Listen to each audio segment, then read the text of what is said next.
2026 ஸ்டாலின் அவர்களுடைய திமுக ஆட்சி வீட்டுக்கு அனுப்பி வைக்கப்படும். வீட்டுக்கு அனுப்பின உடனே மும்மொழி கொள்கை நிறைவேற்றி வைக்கப்படும் என்பது वो ओडिशा के गौरव का चुनाव है। मुझे बताओ, ओडिशा पर कोई तमिल शासन कर सकता है क्या?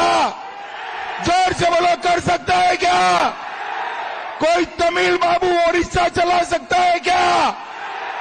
मैं आपको विश्वास दिलाता हूं, भाजपा सरकार बना दो, ओडिशा का ही युवा मुख्यमंत्री, ओडिया बोलने वाला मुख्यमंत्री यहां पर शासन करेगा।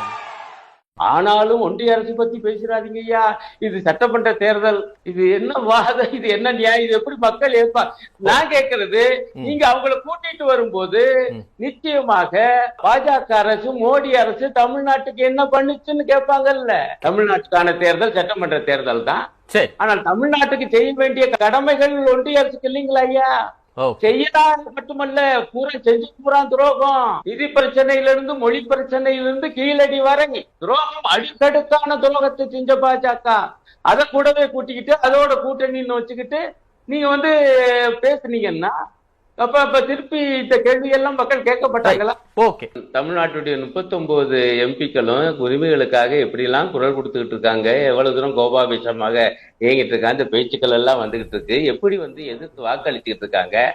அதிமுக அந்த காலத்துல அந்த 3 கொடூரமான விவசாய எதிர்ப்பு சட்டங்களுக்கு வாக்களிச்சது, சிஏஏக்கு வாக்களிச்சது, இந்த கொடுமையெல்லாம் அப்படி இங்க நடக்கல. நீங்க தாயா பண்ணிருக்கணும். 39 பேர் உங்களுக்கு தாயா இருக்காங்க அப்படிங்கிறாரு. சரியா, ஒரு வாரத்துக்கு வச்சுக்கிறது, நாங்க பண்ணல. ஆனா இதன் மூலம் நீங்க என்ன ஒப்புக்கொள்றீங்க? பாஜக தமிழ்நாட்டுக்கு துரோகம் பண்ணுது. தமிழ்நாட்டுக்கு தர வேண்டியது பாஜக தரல.